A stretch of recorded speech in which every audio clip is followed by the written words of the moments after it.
1 கொரிந்தியருக்கு எழுதின நிருபம் 11வது அதிகாரம் 31வது வசனத்தை நாம் வாசிக்கலாம். 1 கொரிந்தியர். நம்மை நாமே நிதானித்து பார்த்தீங்களா இந்த வசனம்? ஆமாம், நியாயம் தீர்க்கப்படும். இது நம்ம எல்லா மாசமும் ராபோஜன வாரத்தில் படிக்கிற வசனம் தான். அது நம்மை நாமே நிதானித்து அறிந்தால் நாம் நியாயம் தீர்க்கப்படும்.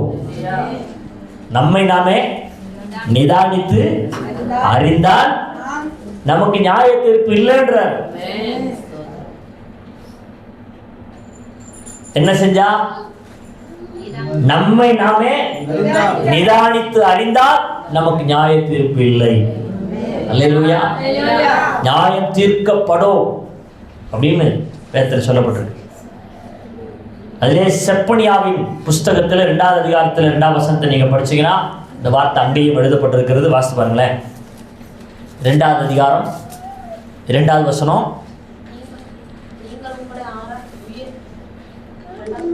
2:2 நீங்கள் உங்களை உய்த்து ஆராய்ந்து சோதியுங்கள். எல்லாரும் எடுத்துட்டீங்களா?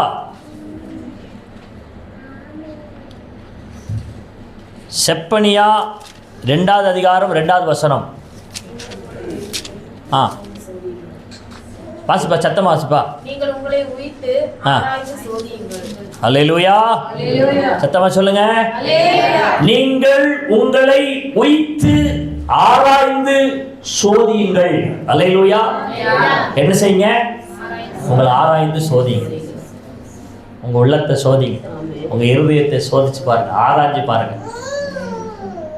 என்னென்னலாம் நம்ம ஆராய்ஞ்சு பார்க்கணுன்றதுதான் ஒரு 2-3 காரியம் இருக்கிறது. நேரம் மிகவும் குறைவாக இருக்கிறதுனால நான் சுருக்கமாக சொல்லி முடிக்க ஆசைப்படுகிறேன். யோபு சரித்திர புத்தகத்தில் 10வது அதிகாரம் 5வது வசனத்தை வாசிக்கலாம். யோபு 10:5. நீர் என் அக்கிரமத்தை கிண்டி கிளப்பி என் பாவத்தை ஆராய்ந்து விசாரிக்கிறதற்கு. பாருங்களேன், எடுத்துட்டீங்களா வசனம்? யோபுல 10வது அதிகாரம் 5வது வசனம். யோபு என்ன சொல்றார் பாருங்க. நீர் என் அக்கிரமத்தை கிண்டி கிளப்பி என் பாவத்தை ஆராய்ந்து விசாரிக்கிறதற்கு. ஆண்டவர் எப்படி ஒவ்வொரு மனுஷனையும் பார்க்கிறார்னா, எப்படி பார்க்கிறாரு தெரியுமா? கிண்டி கிளப்பி ஆராய்ந்து பார்க்கிற தெய்வம். எதையுமே அவருக்கு முன்னால் நம்ம என்ன செய்ய முடியாது, மறைச்சு வைக்கவே முடியாது. அவர் எல்லாத்தையும் கிண்டி கிளறி பார்க்கிற தெய்வமாக இருக்கிறார். உள்ளத்தின் ஆழத்துக்குள்ள என்ன சிந்திக்கிறோம் என்பதை கூட அவர் என்ன செய்யறாரு, அறிந்திருக்கிறார். அல்லேலூயா சொல்லுங்களேன். அப்படின்னா இன்னைக்கு கர்த்தர் நமக்கு கொடுக்கிற வார்த்தை, உங்களை நீங்களே என்ன செஞ்சு பாருங்க, ஆராய்ஞ்சு பாருங்க. ஆராய்ந்து பார்த்து தேவனுக்கு பிரியமில்லாத காரியங்களை ஒருவேளை நாம் செய்து கொண்டிருப்போமானால் நாம் அதை இந்த நாட்களில் என்ன செய்ய வேண்டும், விட்டுவிட வேண்டும். ஏனென்றால் தேவன் நம்முடைய அக்கிரமத்தை கிண்டி கிளப்பி கிண்டி கிளறி பார்க்கிற தெய்வமாக இருக்கிறார். எதை பார்க்கிறாரு? எதை பார்க்கிறாரு? அக்கிரமத்தை, பாவத்தை, நம்மிடத்தில் இருக்கிற தீமைகளை ஆண்டவர் எப்படி பார்க்கிறாரா? கிண்டி கிளறி பார்க்கிறார். நான் பாவமே செய்யணும், தப்பிக்க முடியாது அவர்கிட்டலாம்.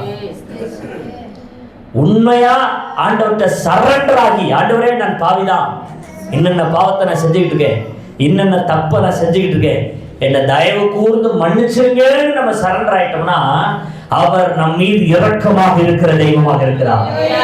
அல்லேலூயா. தன் பாவத்தை மறைக்கிறவன் என்ன செய்ய மாட்டானா? அப்படின்னா என்ன அர்த்தம்? அவன் வாழவே முடியாது,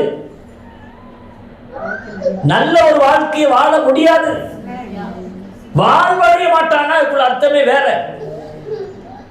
அப்ப பாவத்தை மறைக்க கூடாது. கர்த்தருக்கு முன்னால் என்ன செய்யணும்? அதை அறிக்கை செய்து நாம் விட்டுவிட வேண்டும். அல்லேலூயா. சத்தமா சொல்லுங்க அல்லேலூயா. சங்கீதம் 19வது அதிகாரம் 12வது வசனத்தை வாசிங்களேன். சங்கீதம் 19:12. தன் பிள்ளைகளை உணர்கிறவன் யார்? மறைவான குற்றங்களுக்கு என்னை நீங்களாக்கும்.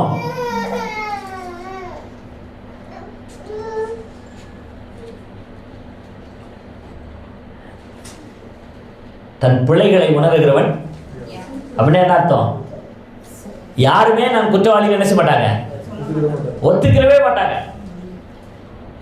நான் அப்படிங்க, நான் இப்படிங்க, நான் அப்படிப்பட்டவர் இப்படிப்பட்டவர் அப்படின்னு தான் என்ன செய்வாங்க, சொல்வாங்களே தவிர தான் செஞ்ச குற்றத்தை ஒரு நாள் ஒருபோதும் என்ன செய்ய மாட்டாங்க, ஒத்துக்கிறவே மாட்டாங்க.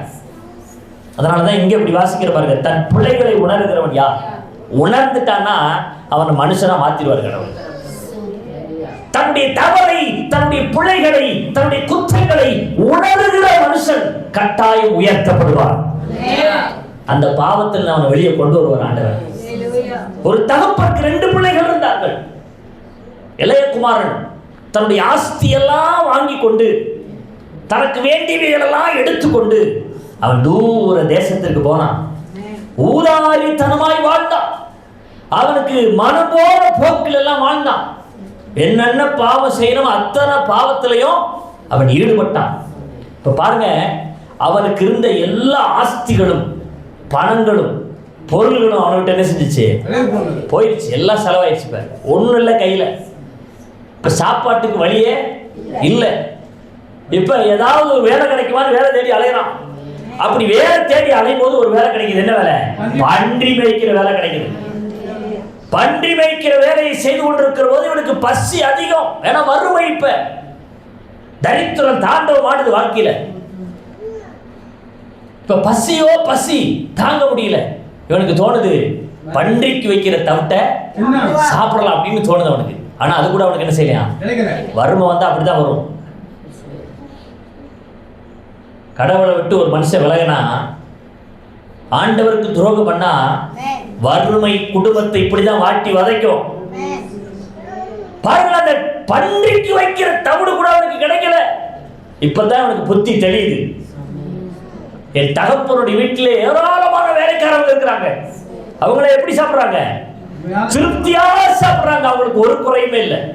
நல்லா உடுக்கிறாங்க, நல்லா சாப்பிடுறாங்க, அவங்க சந்தோஷமா இருக்கிறாங்க. யாரு? தகப்பன் வீட்டில் வேலை பார்க்கக்கூடிய வேலைக்காரர்கள். நான் பிள்ளை இங்க என்ன செஞ்சு எடுக்கிறேன்? ஆமா, பன்றி மேய்க்கிறேன், சாப்பாட்டுக்கு வழியே இல்லைன்னு அவனுக்கு தோணுது. இப்பதான் புத்தி தெளிஞ்சு நான் திரும்ப எங்க போறேன்? என் தகப்பனுடைய வீட்டுக்கு நான் போவேன். என் தகப்பனுடைய வீட்டுக்கு போனா எனக்கு அங்க திருப்தியா சாப்பாடு கிடைக்கும்னு அவனுக்கு தோணுது. மனம் திரும்பி தகப்பனை தேடி வரான். பாருங்க, புள்ள தூரத்துல வருகிறதை தகப்பன் பார்க்கிறான். ஆறாது, நம்ம புள்ள மாதிரி இருக்குதே, காணாமல் போன புள்ள மாதிரி இருக்கேன்னு தகப்பன் விட்டு பார்க்கிறான். மகன் பக்கத்துல வர வர வர தகப்பன் கன்ஃபார்ம் பண்ணி இது நம்ம பிள்ளைதான் சொல்லி வேகமாக ஓடுறான். தகப்பன் பிள்ளை வர்றதுக்கு முன்னாடி தகப்பன் ஓடி பிள்ளையை கெட்டி பிடித்து கொண்டு, ஆஹா, தொலைந்து போனேன், காணாமல் போனேன், என்னை விட்டு விலகி போறேன், பிள்ளை செஞ்சுட்டான், வந்துட்டான். சந்தோஷம் தாங்க முடியல. அவனை சந்தோஷமாக அழைத்து கொண்டு வந்து அவனுக்கு கொளுத்த கன்றை அடித்து அவனுக்கு சாப்பாடு கொடுத்து அவனுக்கு நல்ல வஸ்திரங்களை கொடுத்து அவனுக்கு விரலுக்கு மோதிரத்தை எல்லாம் என்ன செஞ்சாங்களாம்? அணிவித்தார்கள். அல்லேலூயா. தகப்பன் வீட்டுக்கு திரும்பிய உடனே அவனுக்கு எல்லாம் சந்திக்கப்படுகிறது. அவனுடைய தேவைகள் எல்லாம் சந்திக்கப்படுகிறது. அவனை கனத்துக்குரியவனா தகப்பன செய்யறான், மாத்தி வைக்கிறான். அல்லேலூயா சொல்லுங்களேன். அல்லேலூயா சொல்லுங்களேன். இன்றைக்கு நம்முடைய குற்றத்தை உணர்ந்து, தவறுகளை உணர்ந்து, பாவத்தை உணர்ந்து, உண்மையான தெய்வத்தை தேடி, பரிசுத்தமுள்ள தெய்வத்தை தேடி, என் தகப்பனிடத்தில் சகல ஆசீர்வாதங்கள் இருக்கிறது, நான் அவரை சார்ந்து கொள்வேன், ஆனால் என் வாழ்க்கை மாறும் என்கிற நம்பிக்கையோடு கூட நாம் அவருடைய சமூகத்தில் வந்து நம்முடைய பாவங்களை அறிக்கை செய்வோமானா இன்றைக்கு நம்முடைய வாழ்க்கையை அவர் மாற்றுகிற தெய்வமாக இருக்கிறார். இன்றைக்கு அவர் நம்மை ஆசீர்வதிக்கிற தெய்வமாக இருக்கிறார். எத்தனை பேர் விசுவாசிக்கிறீங்க? அல்லேலூயா. ஆனால் வசனம் சொல்லுகிறது, தன் பிழைகளை உணர்கிறவன் யார்? தன் குற்றங்களை உணர்கிறவன் யார்? யாருமே உணர மாட்டாங்களாம். அவ்வளவு சீக்கிரம் ஒத்துக்க மாட்டாங்களாம். நான் அந்த தப்பை பண்ணிட்டேன், நான் அந்த பாவத்தை பண்ணிட்டேன், நான் தான் குற்றவாளி நினைச்ச மாட்டாங்களா? ஆனா இன்னைக்கு ஆண்டவர் சொல்றாரு, நீ ஒத்துக்கோ, உன் பிள்ளைய உணர், உன் தவற நீ உணர். எந்த இடத்துல விழுந்தாய், எந்த பாவத்துக்கு நீ அடிமையாக இருக்கிறாய், எந்த காரியத்தை நீ தேவனுக்கு விரோதமாய் செய்து கொண்டிருக்கிறாய் என்பதை நீ உணர்ந்து அதிலிருந்து மனம் திரும்பும் போது இன்றைக்கு ஆண்டவர் சாபத்தை ஆசீர்வாதமாக அவர் மாற்றுகிற தெய்வமாக இருக்கிறார். நல்ல கைகளை தட்டி உற்சாகமாக ஆண்டவரை நாமத்தை மகிமைப்படுத்துகிறார். 1 யோவான் 1ஆம் அதிகாரம் 8 - 10 முடிய வாசிக்கலாம் சீக்கிரமாக. 1 யோவான் 1ஆம் அதிகாரம் சீக்கிரம். ஆதி முதல் 1 யோவான் 1 - 1ஆம் அதிகாரம் 8ஆம் வசனத்திலிருந்து, நமக்கு பாவம் இல்லை என்போமானால் நம்மை நாமே வஞ்சிக்கிறவர்களாக இருப்போம், சத்தியம் நமக்குள் இராது. எப்படி சொல்றாரு பாருங்களேன். நான் பாவி இல்லைங்க, எனக்குள்ளெல்லாம் எந்த பாவமும் இல்லை அப்படின்னு சொன்னா நம்ம யாரா இருக்கிறோமா தெரியுமா? ஆமா, வஞ்சிக்கிறவர்களாக இருக்கிறோம். நமக்கு பாவம் இல்லை என்போமானால் நம்மை நாமே வஞ்சிக்கிறவர்களாக இருப்போம். நமக்குள்ளே பாவம் இல்லை என்போமானால் நம்மை நாமே வஞ்சிக்கிறவர்களாக இருப்போம், சத்தியம் நமக்குள்ள என்ன செய்யாது? இராது. நம்முடைய பாவங்களை நாம் அறிக்கையிட்டால் பாவங்களை நமக்கு மன்னித்து எல்லா அநியாயத்தையும் நீக்கி நம்மை சுத்திகரிப்பதற்கு அவர் உண்மையும் நீதியும் உள்ளவராக இருக்கிறாரே. நல்ல கைகளை தட்டி உற்சாகமாக ஆண்டவரை மகிமைப்படுத்தலாமா? நாம் பாவம் செய்யவில்லை என்போமானால் நாம் அவரை பொய்யராக்குகிறவர்களாக இருப்போம், அவருடைய வார்த்தை நமக்குள்ள இருக்காது. நான் பாவமே செய்யலைங்க, நான் நீதிமானுங்க, நான் குற்றவாளி இல்லைங்க, குற்றமற்றவள் அப்படின்னு நம்ம சொல்லுவோமானா அவரவே நம்ம பொய்யராக்கிறோமா? அப்படின்னா நம்ம யாரு தான்? ஒவ்வொரு நாளும் பாவம் செஞ்சுக்கிட்டு இருக்கிறவங்க. ஆமா தானே? பாவத்துக்கு சம்பளம் என்னது? அதனாலதான் ஆண்டு சொன்னார், பாவத்தை விட்டு மனம் திரும்பிடுங்க. பாவம் ரொம்ப மோசமான ஒன்று. பாவம் நம்மளை தேவனிடத்திலிருந்து பிரிச்சிடும். பாவம் நம்மளை குற்றவாளி ஆக்கிறோம். பாவம் குற்ற உணர்வை நம்ம கொடுத்துட்டே இருக்கோம். பாவம் மரணத்தை நமக்கு தந்துடும். அல்லேலூயா. பாவம் செய்கிற ஆத்துமா சாகவே சாகும். அப்ப நம்மை நாமே ஆராய்ந்து, நம்முடைய பாவங்களை ஆராய்ந்து பார்த்து நம் பாவத்தை என்ன செஞ்சிடறோம்? விட்டுவிடும். நம்மை நாமே ஆராய்ந்து பார்த்தால் நியாயம் தீர்க்கப்படும். அப்ப நம்முடைய பாவத்தை முதல்ல என்ன செய்யணும்? ஆராய்ச்சி பார்த்து விட்டுறணும். எது தேவனுக்கு பிரியமில்லாத காரியம் இருக்கிறதோ அதை ஆராய்ந்து பார்த்து விட்டுவிட வேண்டும். நம்பர் 2, சங்கீதங்களின் புத்தகம் 139ஆம் அதிகாரம் 23ஆம் வசனம் 24ஆம் வசனத்தை சீக்கிரம் படிங்க. சங்கீதம் 139ஆம் அதிகாரம் 23, 24. தேவனே என்னை ஆராய்ந்து என் இருதயத்தை அறிந்து கொள்ளும், என்னை சோதித்து என் சிந்தனைகளை அறிந்து கொள்ளும்.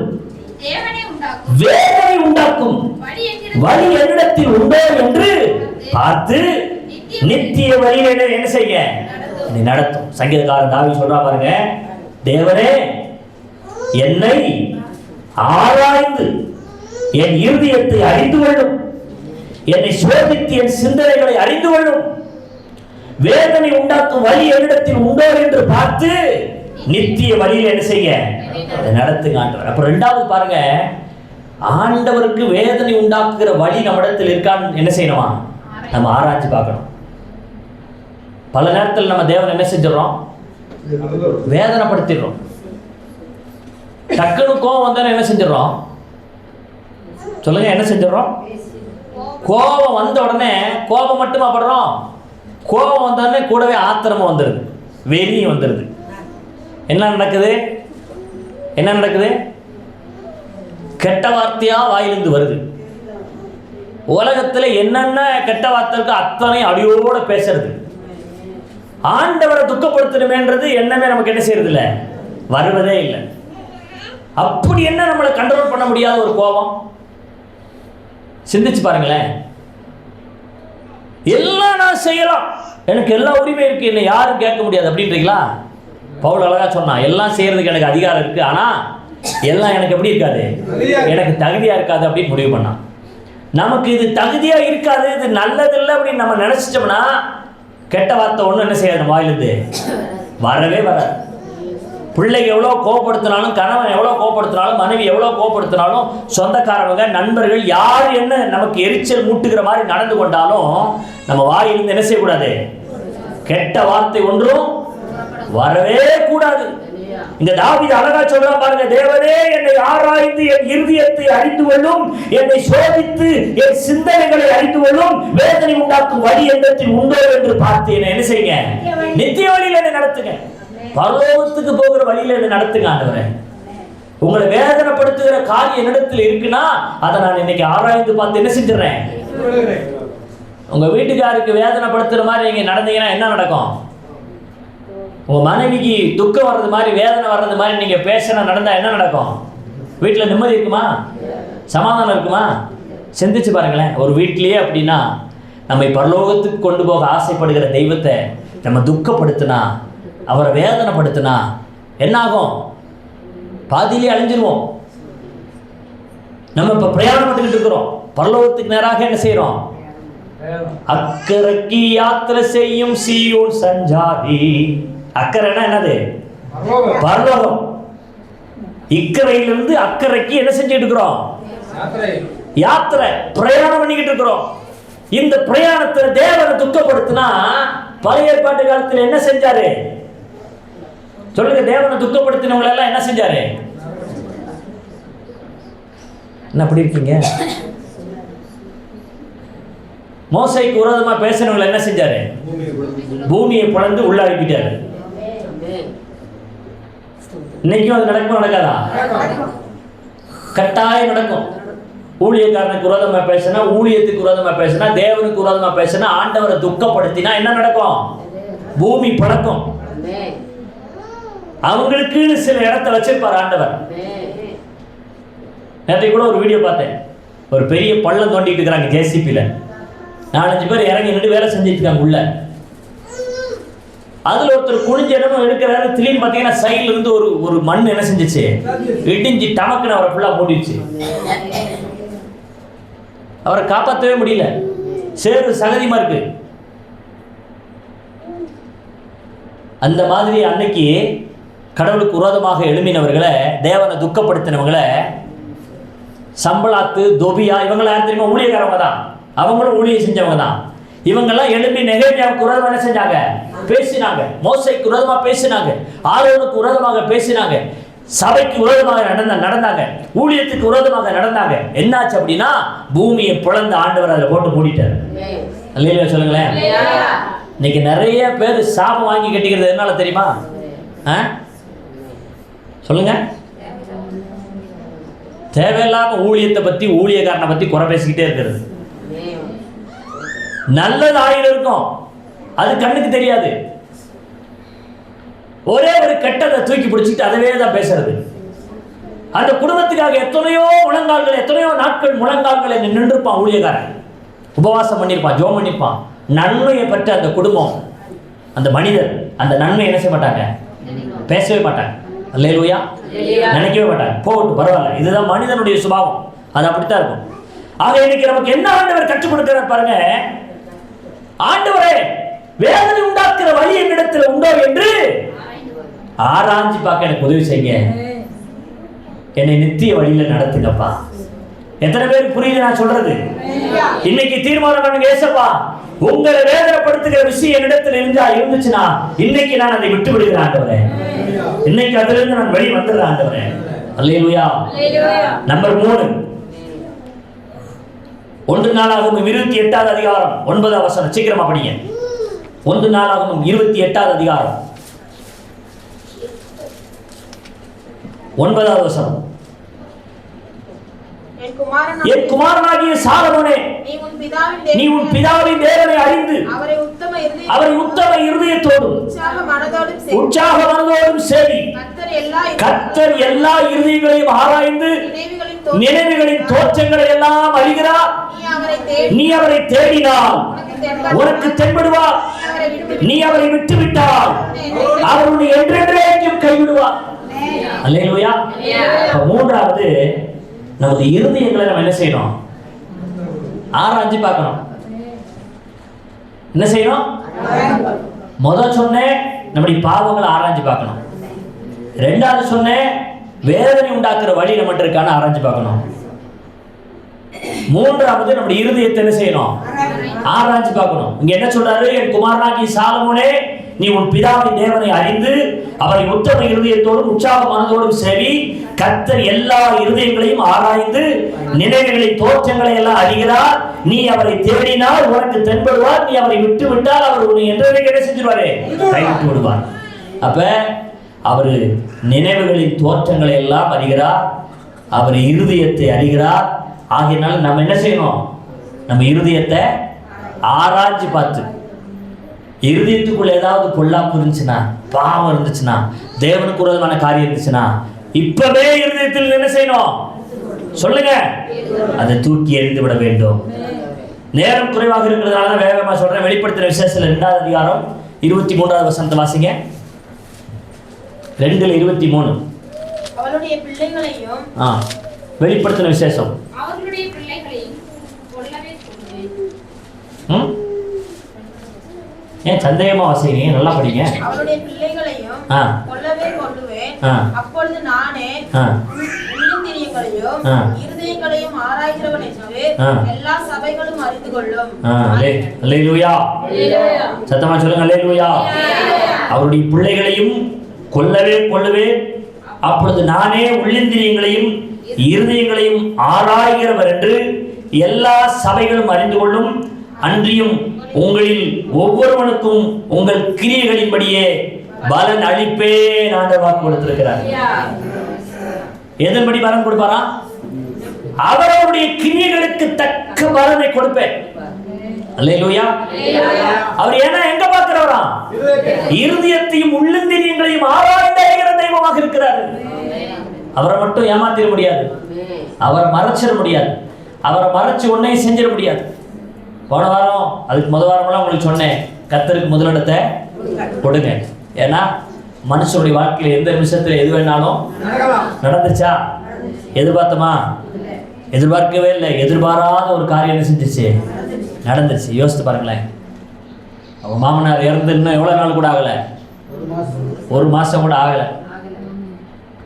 பாவம், இன்னைக்கு அவரும் இந்த உலகத்திலிருந்து மாற்றப்பட்டு விட்டார். ஆக எனக்கு அருமையான தேவனுடைய பிள்ளைகளே, இன்றைக்கு நம்முடைய இருதயத்தை ஆராய்ந்து பார்க்கிற தெய்வத்துக்கு முன்னாடி நம்ம உட்கார்ந்துருக்கிறோம். நம்ம இருதயத்தை ஆராய்ந்து பார்த்து தேவனுக்கு பிரியமில்லாத காரியங்களை நாம் என்ன செய்ய வேண்டும்? சொல்லுங்க. இருக்கீங்களா? தயாரா இருக்கீங்களா? விடுறதுக்கு தயாரா இருக்கீங்களா? எதெல்லாம் தேவனை துக்கப்படுத்துதோ, எதெல்லாம் தேவனுக்கு பகை உண்டாக்குதோ, எதெல்லாம் தேவனிடத்தில் நம்மை பிரிக்கிறதோ, அதையெல்லாம் ஆராய்ந்து பார்த்து நாம் அதை என்ன செய்யணும்? விட்டுவிட வேண்டும். 4வது ஒரு விஷயத்தை உங்களுக்கு சொல்ற பாருங்க. 2 கொரிந்தியர் புஸ்தகம் 13வது அதிகாரம் 5வது வசனம். சீக்கிரம் படிங்க. 2 கொரிந்தியர் 13:5. நீங்கள் விசுவாசம் உள்ளவர்களோ என்று. இப்ப கடைசியா என்னத்தை பார்க்க சொல்றாரு பாருங்க. நீங்கள் விசுவாசம் உள்ளவர்களோ என்று உங்களை சோதித்து அறியுங்கள். உங்களை நீங்களே என்ன செஞ்சு பாருங்க? பரீட்சித்து பாருங்கள்.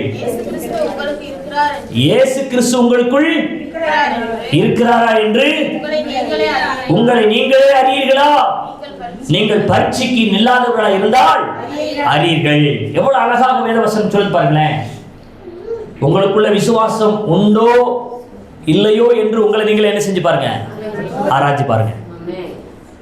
இன்னைக்கு நிறைய பேருக்குள்ள விசுவாசம் இருக்கிறது இல்லை. விசுவாசம் இல்லாம தேவனிடத்தில் எந்த நன்மைகளை என்ன செய்ய முடியாது? நம்ம பெறவே முடியாது. இங்க எவ்வளவு அழகாக ஆண்டவர் சொல்லி வச்சிருக்கிறார் பாருங்க. நீங்கள் விசுவாசம் உள்ளவர்களோ என்று உங்களை நீங்களே என்ன செய்யுங்க? சோதித்து அறியுங்கள். உங்களை ஆராய்ச்சி பாருங்க.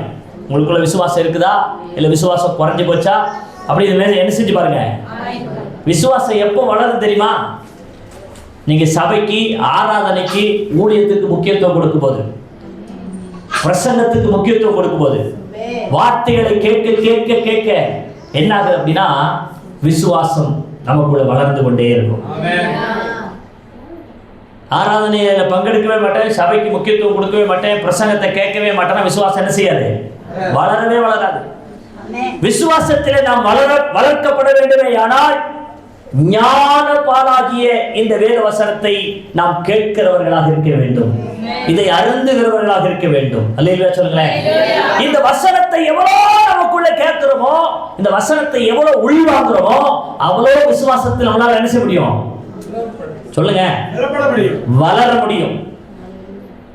விசுவாசத்துல வளர்ந்தவர்களால தான் சொல்ல முடியும் மழை பெய்யாத இருக்க கடவுள், மழை பெய்யாது. விசுவாசத்துல வளர்ந்தவங்களால தான் சொல்ல முடியும் அக்கினி இப்பொழுது இறங்கி மறு உத்தரவு எனக்கு அருள செய்யணும். அல்லேலூயா. விசுவாசத்துல வளர்ந்தவங்களால தான் சொல்ல முடியும் செங்கடலே ரெண்டா பழ. விசுவாசத்துல பலப்பட்டவங்களால தான் சொல்ல முடியும் இந்த வியாதி இந்த சரீரத்தை விட்டு என்ன செய்ய வெளியே போ. விசுவாசத்துல வளர்ந்தவங்களால தான் சொல்ல முடியும் இந்த பிசாசே இயேசு கிறிஸ்துவின் நாமத்தில் என்ன செய்ய வெளியே போ சொல்ல முடியும். இல்ல அப்படி யாரு அந்த மனநம்பிக்கையாரா வராங்களோ அவங்க கடவுள் சமூகத்துக்கு முக்கியத்துவத்தை கொடுப்பார்கள். கடவுளுக்கு முக்கியத்துவம் கொடுக்கிறவர்களை கட்டாயம் கர்த்தர் தூக்கி எடுப்பார். வாக்கியம் அல்லேலூயா. சத்தமா சொல்லுங்க அல்லேலூயா. அவ்வளவுதான் முடிக்க போறேன். இங்க பாருங்க என்ன சொல்லிட்டாரு, நீங்கள் விசுவாசம் உள்ளவர்களோ என்று உங்களை நீங்கள் என்ன செய்யுங்க சோதித்து அறியுங்கள். ஒரு கிறிஸ்தவ மனிதனுக்கு, கிறிஸ்தவ பிள்ளைகளுக்கு, தேவனுடைய பிள்ளைகளுக்கு தேவன் தான் முதலிடமா இருக்கணும் வாழ்க்கையில. அல்லேலூயா. இப்ப விசுவாசம் உங்களுக்குள்ள இருக்கா இல்லையான்றதை நீங்களே என்ன செஞ்சு பாருங்க. விசுவாசிக்கிற ஒரு மனுஷன் கட்டாயம் கர்த்தருக்கு என்ன செய்வாங்க, எல்லாத்துலயும் ஃபர்ஸ்ட் பிரிபரேஷன் கொடுப்பாங்க. ஆமா தானே? இரண்டாவது நீங்க வாசிங்க லூக்கா எழுதின சுவிசேஷம் 7வது அதிகாரம் 9வது வசனம். சீக்கிரம் லூக்கா 7:9. இயேசுவைகளை கேட்டு அவனை குறித்து ஆச்சரியப்பட்டு திரும்பி தமக்கு பின் செல்கிற திரளான ஜனங்களை நோக்கி இஸ்ரவேலர்களுக்குள்ளும் நான் இப்படிப்பட்ட விசுவாசத்தை காணவில்லை என்று உங்களுக்கு சொல்லுகிறேன் என்றார். அல்லேலூயா. சத்தமா சொல்லுங்க அல்லேலூயா. நல்லா பாருங்க என்ன சொல்றார் பாருங்க. இயேசு இவைகளை கேட்டு அவனை குறித்து ஆச்சரியப்பட்டு திரும்பி தமக்கு பின் செல்கிற திரளான ஜனங்களை நோக்கி இஸ்ரவேலர்களுக்குள்ளும் நான் இப்படிப்பட்ட விசுவாசத்தை காணவில்லை என்று ஆண்டவராகிய இயேசு கிறிஸ்து சொன்னாராம். அல்லேலூயா. விசுவாசம் இருக்கா இல்லையான்றதை சோதிச்சு பார்க்க வேண்டிய காலகட்டத்தில் நம்ம இருக்கிறோம். நம்ம விசுவாசத்தை ஆண்டவர் பார்த்துட்டு ஆச்சரியப்படணும். இப்படிப்பட்ட ஒரு விசுவாசத்தை நான் என்ன செய்யல, நான் இஸ்ரவேலர்களுக்குள்ள கூட பார்க்கல அப்படின்னு என்ன செய்யணும், ஆண்டவர் ஆச்சரியப்படணும். அல்லேலூயா சொல்லுங்களேன். கடைசி காலத்துல ஆண்டவர் விசுவாசத்தை பார்ப்பாரா அப்படின்னு கேட்டா கண்டிப்பா பார்ப்பாரு. லூக்கால 17வது அதிகாரம் 5வது வசனத்தை வாசிங்களேன். லூக்கா 17:5. அப்பொழுது அப்போஸ்தலர் கர்த்தரை நோக்கி எங்கள் விசுவாசத்தை வர்த்திக்க பண்ண வேண்டும் என்றார்கள். இப்ப பாருங்க, அப்போஸ்தலர்கள் சொல்றாங்க எங்க விசுவாசத்தை என்ன செய்யுங்க வர்த்திக்க பண்ணுங்க ஆண்டவரே. நம்முடைய விசுவாசம் குறையும் போது ஆண்டவருடைய சமூகத்தில் வந்து அமர்ந்து ஆண்டவரே எங்க விசுவாசத்தை என்ன செய்யுங்க வர்த்திக்க பண்ணுங்க. என்ன அர்த்தம்? எங்க விசுவாசத்தை கூட்டுங்க ஆண்டவரே. விசுவாசத்தை துவக்குகிறவரும் முடிக்கிறவரும் யாரு? கர்த்தராகிய இயேசு கிறிஸ்து. அவருடைய சமூகத்துக்கு வரும்போது நம்மை விசுவாசத்தில் பலப்படுத்துகிற தெய்வமாக இருக்கிறார். அல்லேலூயா. விசுவாசத்துல பலப்பட்டுட்டா நம்ப முடியாதது கூட என்ன செய்வோம், நம்ம நம்புவோம், விசுவாசிப்போம். அல்லேலூயா சொல்லுங்களேன். நம்ப முடியாதது கூட நம்புவோம். எதையும் வித்து கூட என்ன செய்வோம், கடவுளுடைய ஊழியத்தை செய்வோம், கடவுளுடைய ஊழியத்துக்கு கொடுப்போம். ஆமா தானே? அந்த நம்பிக்கை அன்றைக்கு ஆதி திருச்சபையில பரிசுத்தவான்களுடைய வாழ்க்கையில் இருந்துச்சு. என்ன செஞ்சாங்க? தங்களுக்கு உண்டானவைகள் எல்லாம் விற்று கொண்டு வந்து என்ன செஞ்சாங்களாம், அப்போஸ்தலருடைய பாதத்துல வச்சாங்க. என்ன நம்பிக்கை அவங்களுக்கு இருந்திருக்கும் யோசிச்சு பாருங்களேன். ஏன்னா விசுவாசத்தில் அவர்கள் என்ன செஞ்சாங்க, பலப்பட்டார்கள். இன்னைக்கு ஆண்டவர்கிட்ட நம்ம கேட்க வேண்டிய கேள்வி என்ன தெரியுமா? அப்போஸ்தலர் கர்த்தரை நோக்கி எங்கள் விசுவாசம் வர்த்திக்க பண்ணப்பட வேண்டும் ஆண்டவரே, எங்கள் விசுவாசத்தை பலப்படுத்தும் ஆண்டவரே சொல்லி நம்ம கேட்க வேண்டும். 18வது அதிகாரத்துல லூக்கால 18வது அதிகாரம் 8வது வசனத்தை வாசிங்க சீக்கிரமாக. அவர்களுக்கு நியாயம் செய்வார் என்று உங்களுக்கு சொல்கிறேன். ஆகிலும் மனுஷகுமாரன் வரும்போது நல்லா பாருங்க, ஆகிலும் மனுஷகுமாரன் வரும்போது பூமியிலே விசுவாசத்தை காண்பாரோ, விசுவாசத்தை காண்பாரோ. நீங்க விசுவாசம் இருக்கா உங்களுக்கு? என்ன மாதிரியான விசுவாசம் இருக்கு? எத்தனை பேருக்குள்ள எல்லாம் இயேசு கிறிஸ்து இருக்கிறார் என்கிற விசுவாசம் இருக்கு? சில பேர் கை தூக்க மாட்டேங்கிறீங்க. ஆண்டவராக இயேசு கிறிஸ்து உள்ளத்துக்குள்ள இருந்தா, நமக்குள்ள இயேசு இருப்பாரானா நம்ம வாழ்க்கை செழிக்கும். இயேசு யாரு கூட எல்லாம் இருந்தாலும் அங்கெல்லாம் அற்புதம், நம்ம கூட இருந்தா கட்டாய அற்புதம், நம்ம கூட இல்லைன்னா அற்புதம் என்ன செய்யாது, நடக்காது. இப்ப இங்க என்ன படிக்கிறோம்? மனுஷகுமாரன் வரும்போது பூமியில விசுவாசத்தை காண்பாரோ? விசுவாசம் இல்லைன்னா ஒண்ணுமே நடக்காது. அப்ப பாருங்க, இன்னைக்கு விசுவாசத்தை அநேகர் என்ன செஞ்சுட்டு இருக்கிறாங்க அப்படின்னா கெடுத்து கொண்டிருக்கிறார்கள். ரோமர்கள் நிருபம் 4வது அதிகாரம் 16வது வசனத்தை வாசிங்க. ரோமர் 4:16. இன்னொரு 5 நிமிஷத்துல முடிக்கிறேன், சீக்கிரம் படிங்க. ரோமர்ல 4வது அதிகாரம் 16வது வசனம். அது விசுவாசத்தினாலே வருகிறது. நியாயப்பிரமாணத்தின் சார்ந்தவர்களாகிய சந்ததியருக்கு மட்டுமல்ல, நம் எல்லாருக்கும் தகப்பனாகிய ஆபிரகாமுடைய விசுவாசத்தை சார்ந்தவர்களான எல்லா சந்ததியருக்கும் அந்த வாக்குத்தத்தம் நிச்சயமாய் இருக்கும்படி அப்படி வருகிறது. நல்லா பாருங்க, இந்த வசனம் என்ன சொல்லுதுன்னா, ஆதலால் சுதந்திரமானது கிருபையினால் உண்டாயிருக்கும்படிக்கு அது விசுவாசத்தினாலே வருகிறது.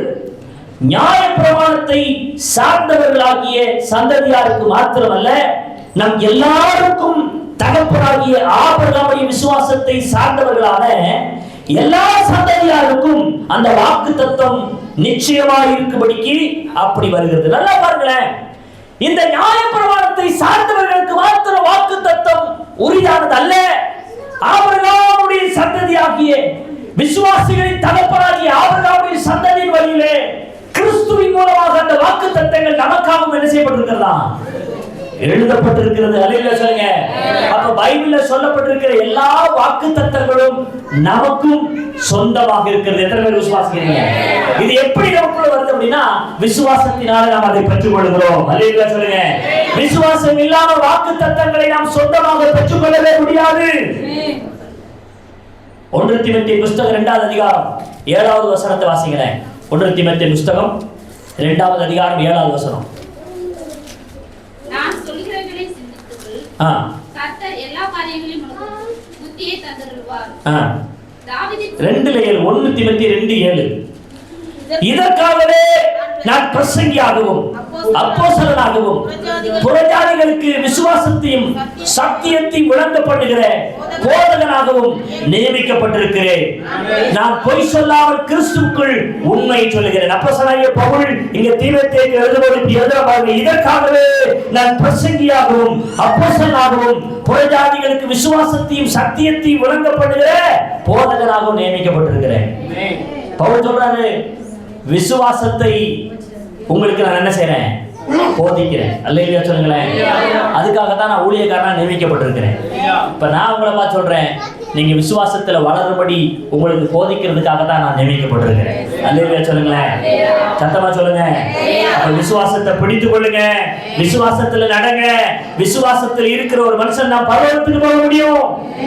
1 தீமோத்தேயு புத்தகம் 4வது அதிகாரம் 1வது வசனத்தில் வாசிங்களேன். ஆகிலும் ஆவியானவர் வெளிப்படையாய் சொல்லுகிறபடி பிற்காலங்களிலே மனசாட்சியில் சூடுண்ட பொய்யருடைய மாயத்தினாலே சிலர் வஞ்சிக்கிற ஆவிகளுக்கும் பிசாசுகளின் உபதேசங்களுக்கும் செவிமடுத்து விசுவாசத்தை விட்டு என்ன செய்வாங்க, வழி விலகி போவாங்க. எதை விட்டு போவாங்களா? யாருடைய பேச்சை கேட்டு? யாருடைய பேச்சை கேட்டு? சில வஞ்சிக்கிற ஆவிகளுக்கும் பிசாசுகளின் உபதேசங்களுக்கும் செவி கொடுத்து விசுவாசத்தை விட்டு வழிவிலகி போவார். அந்த சபைக்கு எங்க போறீங்க? அந்த சபையில ஒண்ணுமே இல்லைங்க. நீயும் போய் தான் பாக்குற. உனக்கு என்னதான் அந்த சபையில? இங்க நீ வந்து பாருன்னுவாங்க. ஒரே ஒரு தடவை என்ன செய்ய, எங்க ஆராதனையில் வந்து நீ பங்கெடுத்து பாரு. அல்லேலூயா கூப்பிடுறாங்களா? அப்படியே அல்லேலூயா சொல்லுங்க. சில பேர் சொல்லுவாங்க, எங்க ஆராதனை பயங்கரமா இருக்குங்க, எங்க தீர்க்க தரிசனங்களும் விடுதலைகளும் ஆராதனைகளும் பயங்கரமா, வந்து பாருங்க. சில பேர் ஆண்டவரை விட்டு வழிவிலகி போகத்தக்கதாக வழி நடத்துவார்கள். அல்லேலூயா சொல்லுங்களேன். இங்க அதனாலதான் சொல்றாரு பாருங்க, சிலர் வஞ்சிக்கிற ஆவிகளுக்கும் பிசாசுகளின் உபதேசங்களுக்கும் செவி கொடுத்து விசுவாசத்தை விட்டு என்ன செய்வாங்க? விசுவாச துரோகம் தான் முதல்ல நடக்க போகுது. இந்த உலகத்தில் என்ன நடக்க போகுது? ஒரு தெய்வம் இல்லைங்க, பல தெய்வம்னு சொல்ற நிலைமை இன்னைக்கு என்ன செஞ்சிச்சு? ஒரே தெய்வத்தை கூறு போட்டு வித்து இன்னைக்கு 3 கடவுள்னு சொல்லி கொண்டு இருக்கிறாங்க. நமக்கு எத்தனை கடவுள் இருக்கிறாங்க? ஒரே கடவுள் தான். அவருக்கு பேர் என்னது? கர்த்தராகிய இயேசு கிறிஸ்து. அல்லேலூயா சொல்லுங்களேன். அப்ப அந்த விஷயத்துல நம்ம விசுவாசத்துல என்ன செஞ்ச கூடாது? விசுவாசத்தை விட்டு வழி விலகி போகவே கூடாது. 6வது அதிகாரம் 10வது வசனத்தை படிங்க. அதுலயும் 6:10 பண ஆசை எல்லா தீமைக்கு வேறாய் இருக்கிறது. சிலர் அதை இச்சித்து விசுவாசத்தை விட்டு வழுவி அநேக வேதனைகளாலே தங்களை உருவ என்ன செய்யறாங்க? குத்தி கொண்டிருக்கிறார்கள். பாத்தீங்களா? பண ஆசை எல்லா தீமைக்கு வேறாய் இருக்கிறது. சிலர் அதை என்ன செய்யறாங்களா? இச்சித்து. பணமும் எல்லாவற்றுக்கும் உதவும், ஆனா பண ஆசை தான் என்ன செய்யக்கூடாதான். ஆனா இன்னைக்கு நிறைய பேருக்கு பிடிச்சிருக்கிற ஆசை என்ன ஆசை? பண ஆசை. இந்த பண ஆசை பிடிச்சதுனால எதை விட்டு வழி போயிடுறாங்க? விசுவாச வாழ்க்கையை விட்டு வழி போயிடுறாங்க. வராங்க, ஜெபம் பண்றாங்க, பணம் கிடைக்கலன்னா சபை விட்டு என்ன செஞ்சாங்க? ஆண்டவரை தேடுறாங்க, பணமே கிடைக்கல, அடிக்கு மேல அடி விழுகுது அப்படின்னா சபை விட்டு ஆண்டவரை விட்டு என்ன செஞ்சாங்க? அதான் ஆண்டவர் தெளிவா சொல்றார், பண ஆசை எல்லா தீமைக்கு வேற இருக்கிறது. சிலர் அதை இச்சித்து விசுவாசத்தை விட்டு வழி விலகி வலுவி அநேக வேதனைகளால் என்ன செய்றாங்க? ஆமா, தங்களை அவங்களே குத்தி கொண்டிருக்கிறார்கள். 2 தீமோத்தேயு புத்தகம் 2வது அதிகாரம் 22வது வசனத்தை 2:22 அன்றியும் பாலியத்துக்குரிய இச்சைகளுக்கு நீ விலகி ஓடி சுத்த இருதயத்தோடு கர்த்தரை தொழுது கொள்கிறவர்களுடனே நீதியையும் விசுவாசத்தையும் அன்பையும் சமாதானத்தையும் அடையும்படி நாடு. பாலியத்துக்குரிய இச்சைகள். பிசாசு யாரை வேண்டுமானாலும் எப்படினாலும் இச்சையில கொண்டு போய் என்ன செஞ்சிருவான்? சிக்க வைத்து விடுவான். அதனால பாலியத்துக்குரிய இச்சைகளிலிருந்து என்ன செய்யணும்? நம்ம தப்பித்து விலகி ஓடி விசுவாசத்தை நாம் காத்துக்கொள்ள வேண்டும். அல்லேலூயா. வெளிப்படுத்துற விசேஷம் 14வது அதிகாரம் 12வது வசனத்தை வாசிக்கலாம். கடைசியாக இன்னொரு வசனத்தை படிச்சு ஜெபம் பண்ண போறோம். வெளிப்படுத்துற விசேஷம் 14:12 தேவனுடைய கற்பனைகளையும்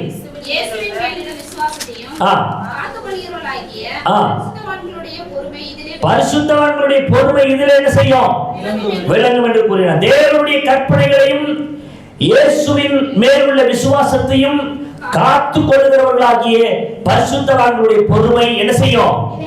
இதிலே விளங்கும் என்று கூறினார். ஆண்டவர் மேல விசுவாசம் இருக்கா இல்லையா நம்மள என்ன செய்யணும்?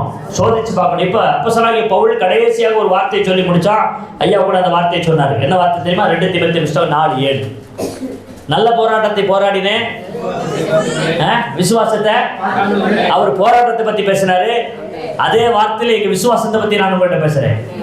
போராட்டத்தை எல்லாம் சகிக்கிறது நல்லதுதான், ஆனா போராட்டத்தை சகிக்கிறன்ற பேர்ல எதை விட்டுறக்கூடாது? விசுவாசத்தை விட்டுறக்கூடாது. பவுல் அழகா சொல்றாரு பாருங்க, நல்ல போராட்டத்தை போராடினேன், ஓட்டத்தை முடித்தேன், விசுவாசத்தை காத்துக்கொண்டேன். எல்லாம் போராடி ஆண்டவருக்காக வாழ்ந்து கடைசியில் விசுவாச வாக்கியம் விட்டு வழி விலகி போவோமான பரலோகம் கிடைக்காது. என்னதான் கிடைக்கும்?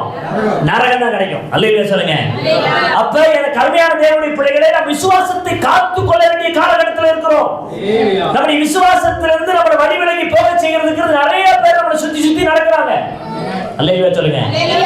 விசுவாசத்திலிருந்து நம்மளை கீழே விழப்படுறதுக்கு, விசுவாசத்தை விட்டு வழி விலக செய்யறதுக்கு பண ஆசையை காண்பிப்பாங்க, இச்சையை காண்பிப்பாங்க, பாலியத்துக்குரிய இச்சைகள், பாலியத்துக்குரிய பாவங்களில் நம்மளை நடத்துவாங்க, உலகத்துக்குரிய பாவங்களை நம்ம கண்ணு முன்னாடி கொண்டு பிசாசு காட்டுவான். இது போன்ற காரியங்கள் எல்லாம் நமக்கு முன்னாடி கொண்டு வரும்போது எல்லாத்தையும் உதவி தள்ளி விட்டு பரிசுத்தமுள்ள தெய்வத்துக்கு நேராக நாம் ஓடி வரும்பொழுது அவர் நம்மை காத்துக் கொள்கிற தெய்வமாய், அவரை ஆசீர்வதிக்கிற தெய்வமாக இருக்கிறார். அல்லேலூயா சொல்லுங்க.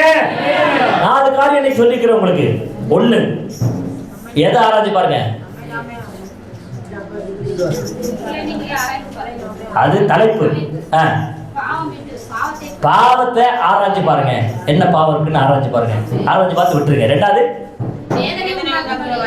வேதனை உண்டாக்குற வழி இருக்கான்றத ஆராய்ச்சி பாருங்க. அப்புறம் இருதயத்தை ஆராய்ச்சி பாருங்க. அப்புறம் விசுவாசம் உள்ளவர்களா இல்லையான்றதை உங்களை நீங்களே ஆராய்ச்சி பாருங்க. முழங்கால் படியிடுங்க. எல்லாரும் கேட்ட இந்த வார்த்தைகளின் பிரகாரமாக உங்களை நீங்களே ஆராய்ந்து பார்த்து இதில் ஏதேனும் ஒன்றில் நம் குறைவுள்ளவர்களாக இருப்போமான இன்னைக்கு ஆண்டவர்கிட்ட கேளுங்க. இன்றைக்கு உங்களை விசுவாசத்தில் ஆண்டவர் பலப்படுத்துவார். இன்றைக்கு அவர் உங்களை பரிசுத்தப்படுத்துவார். இன்றைக்கு அவர் உங்களை ஆசீர்வதிக்கிற தெய்வமாக இருக்கிறார். சீக்கிரம் எல்லாரும் முழங்கால் படியிடலாம்.